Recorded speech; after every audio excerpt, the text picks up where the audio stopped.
Welcome you all to the course on Gender Studies. This is the third episode in the series.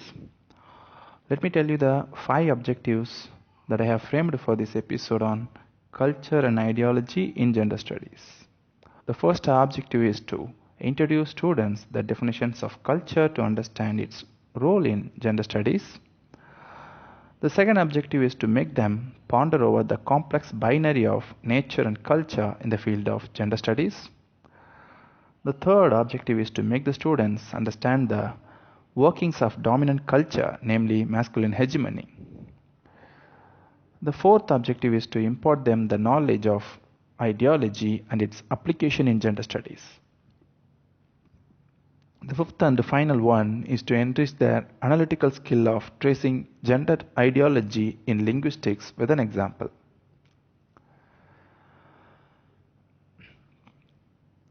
Let us begin with some popular definitions on culture.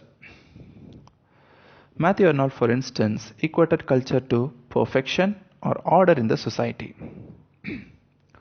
According to Raymond Williams, culture includes the organization of production, the structure of the family, the structure of the institution which express or govern social relationships, the characteristic forms through which the members of the society communicates.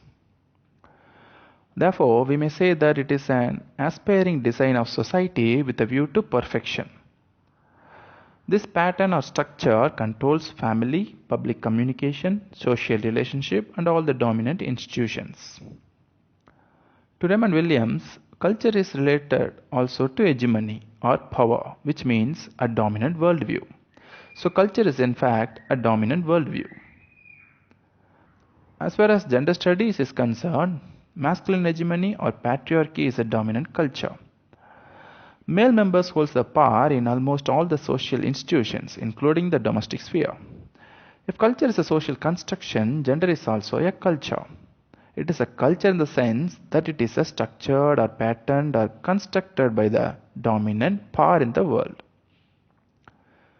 Just like culture, the masculine hegemony governs the relationship, communication, and everything is dictated to women. The power of patriarchy springs from the stereotype or conventions of the society. They play with the already framed circle into which they wish to dump women. Therefore, gender hierarchy is an imbalanced division or culture. For instance, mother is a culture symbol. She is called a good mother, known for her caring, gentleness, and self-sacrificing attitude. It's not natural for a mother to be good mother, but a social expectation or culture that communicates to the mother to perform so. Therefore, it's a performance. You can probably raise a question, why not a father to be caring, self-sacrificing, or gentle like mother? It's a subject to discussion, for gender studies takes it seriously. But men are often seen in culture as decision makers and breadwinners. It is now you to think what is the right scale to determine human behavior, whether sex or biological phenomena or gender, that is culture formation. Therefore, we can safely place sex and gender as equal to nature and culture. Nature and culture is probably a popular binary used in almost all the theories. For instance, psychoanalytic study and ecocritical study take this binary for a serious discussion, just like our gender studies. Let us further penetrate into this binary. Unlike nature, gender culture creates, sustains, and even promotes stereotypes. It operates as a conflict between given or supposed roles of gender. If you accept the norms, you will be recognized and given all the due reverence. But the privilege given is in fact inferiority rather than recognition. Cultural influence is interdisciplinary. It operates in many fields such as family, education, economics, anthropology, psychology, communication, and ethics, and whatnot. It is a question of how the powerful or influential exploits powerless. As far as the gender studies is concerned, gender culture determines the way of thinking and set of attitudes to be followed. It operates in language through communication. It heavily influences the human behavior, like one's hairstyle and cross-legs posture in women. Its impact on socialization begins with family. At the institutional level, it dictates political views, system of education, law, and religion. Even the art, customs, habits are brainchild of dominant culture in the society. On the whole, culture is not inherent, but is constructed by people to be followed by them as well. People are the producer and the consumer of the culture that they have created. In fact, culture is a construction and how it shapes and shaped the people. But gender studies questions who is the right authority to hold the privilege to dictate such cultural exercises. The answer it gives is that it is the masculine hegemony, the power relations, how the authoritative group dominates the other culture prevalent. Therefore, one culture is a kind of reflection of the other. For example, the patriarchal mentality has impacted or controlled the thinking process of women. Women are externally and internally, both consciously and unconsciously, become prey to the masterminds of men. Women see through the spectacles and lens of men. They do not have their own roles to play, that is to say, to call any identity as theirs. Gender culture is thus inevitably internalized to be practiced.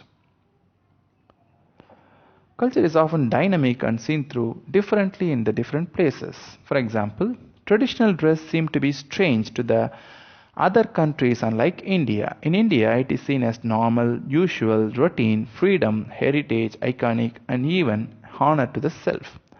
But to the people of other country, it may seem to be restriction, heavy dress, limitation, bounded attitude, and even servitude.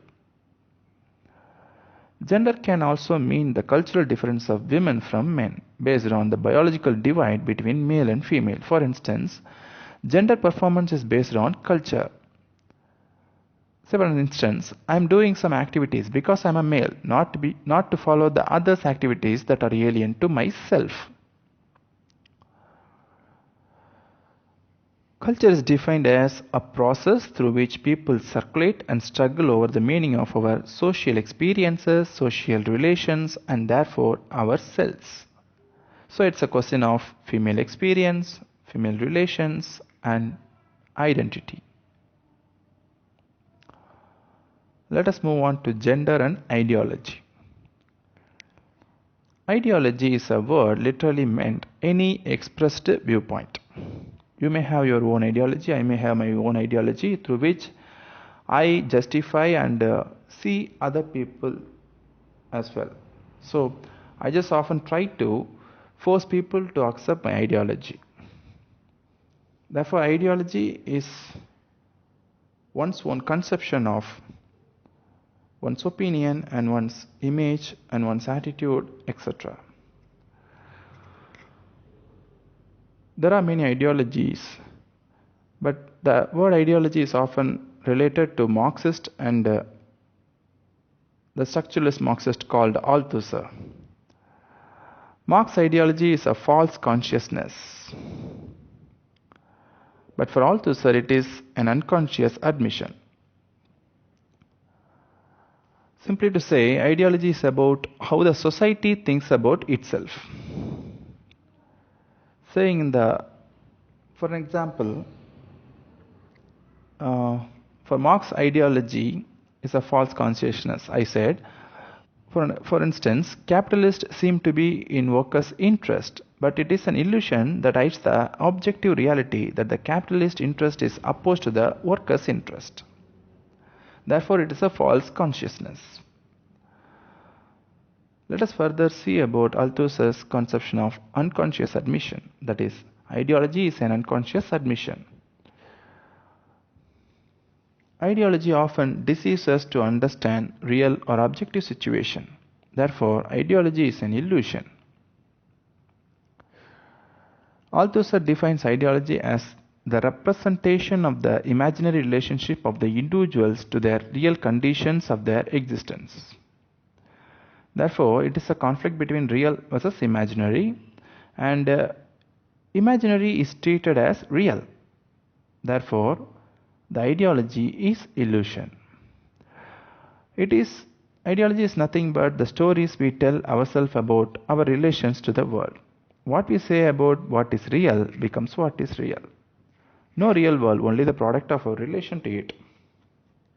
In fact, to say, Ideology is a system of beliefs by which people explain, account for, and justify their behavior and interpret and assess that of others. So we justify our behavior through our ideology, and we also interpret and assess that of others. Now we can turn to gender ideology, how it operates in gender studies. See, gender order, that is gender arrangement, male-female, is a system of allocations already generated by institutions. Therefore, gender order or gender arrangement is an ideology. It determines rights and obligations, freedom and constraints, limits and possibilities, power and subordination. It is supported by and supports structure of convention. The power of ideology lies in our blind adherence to learn the ways of being and doing things without considering any reasons behind them, without recognizing the larger structures they fall into. So gender ideology begins largely from two capitalist formations. One is family, another one is education. So gender is thought as natural and apolitical. But it is not natural, it is political as well. So gender is thought as natural and apolitical, and it is used to sustain ideology. So these two concepts, gender is natural and apolitical, are the two views used to sustain ideology. It eradicates its own effects. So gender ideology divides the sphere, private for women, public for men, and makes the division appear as natural, that is, as ideology. Therefore, the private sphere of women as fenced off from the public scrutiny. Gender ideology is a set of beliefs that govern people's participation in the gender order and by which they explain, justify that participation.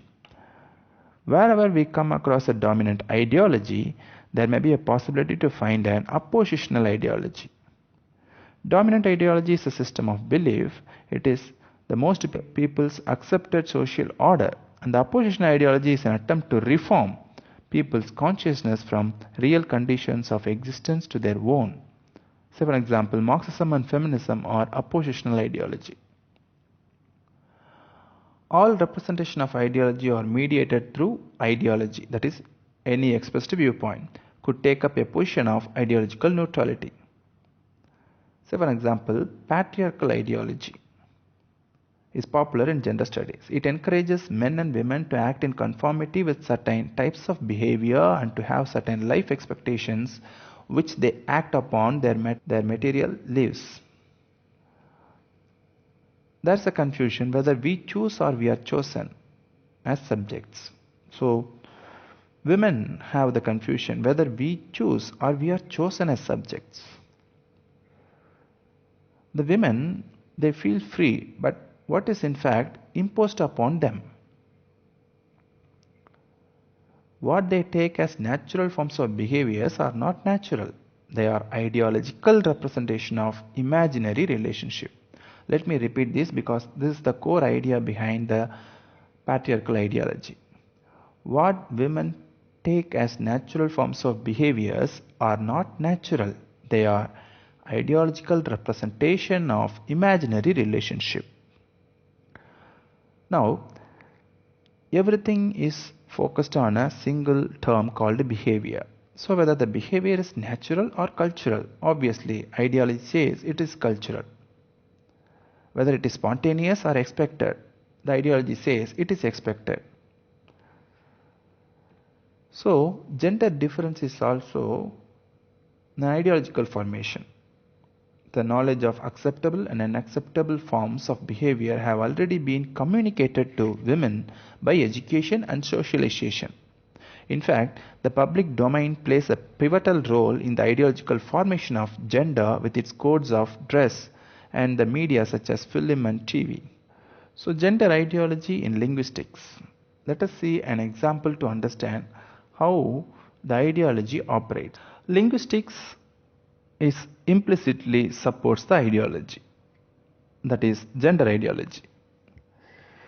How does it support? Let's see. The conventional structure erases particular practice. For example, we say Mr. and Mrs. Ram. We never say Mrs. and Mr. We habitually say husband and wife, not wife and husband. So we say we have the habit of saying men and women to denote men's superiority. During the 16th century, grammarians, for the manners' sake, called male before female. They don't allow female to be said in the first place. Therefore, it seems the masculine is more worthy than the feminine in the gender ideology that is prevalent in the linguistic sphere.